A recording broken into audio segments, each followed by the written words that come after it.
जब विदुर जी ने सुना कि अंत समय में भगवान श्री कृष्ण ने उनका स्मरण किया तो वे गदगद हो गए। उनके आंखों से अश्रु बहते हैं और उद्धव जी से भेंट कर वो निकल जाते हैं हरिद्वार की ओर। और भगवान की आज्ञानुसार वे गंगा जी के तट पर विराजमान श्री मैत्रेय मुनि के आश्रम में प्रवेश करते हैं। मैत्रेय जी को प्रणाम करते हैं और उनसे प्रश्न पूछते हैं। उन्होंने पूछा कि हे ऋषिवर, संसार में लोग सुख की अभिलाषा के लिए कर्म कर रहे हैं, परंतु ना उन्हें सुख की प्राप्ति हो रही है और उनके कष्ट दूर नहीं हो रहे हैं, उन्हें दुख ही दुख मिल रहा है। हे ऋषिवर, उनका कल्याण कैसे होगा? आगे विदुर जी मैत्रेय जी से पूछते हैं कि भगवान ने अवतार क्यों लिया और कैसे भगवान ने इस जगत की उत्पत्ति की। हे मुनीश्वर, हे मैत्रेय जी महाराज, कृपया आप इसे स्पष्ट कीजिए। तब मैत्रेय जी विदुर जी को देखकर अत्यंत प्रसन्न होते हैं और उन्होंने कहा कि आपके ये प्रश्न लोकहित के लिए है, मैं आपको अवश्य इसका वर्णन करता हूं।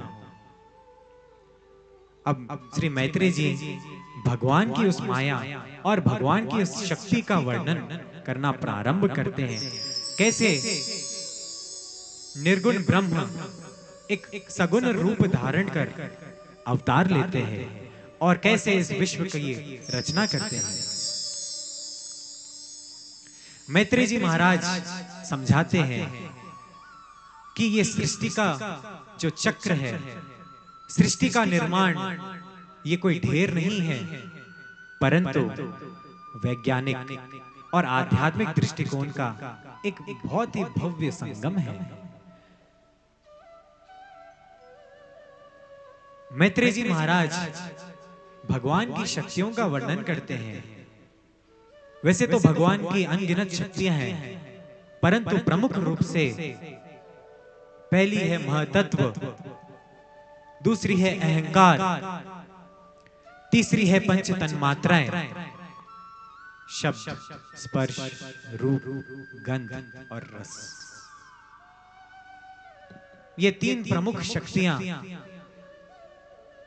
असमर्थ थी सृष्टि के विस्तार के लिए।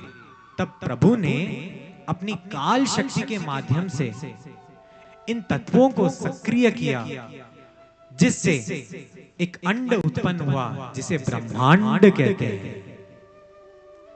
वो ब्रह्मांड अचेतन था, अर्थात उसमें कोई मूवमेंट नहीं था।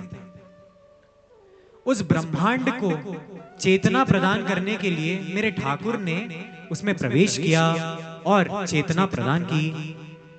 बोलिए भक्तवत्सल भगवान की, श्रीमन्नारायण भगवान की।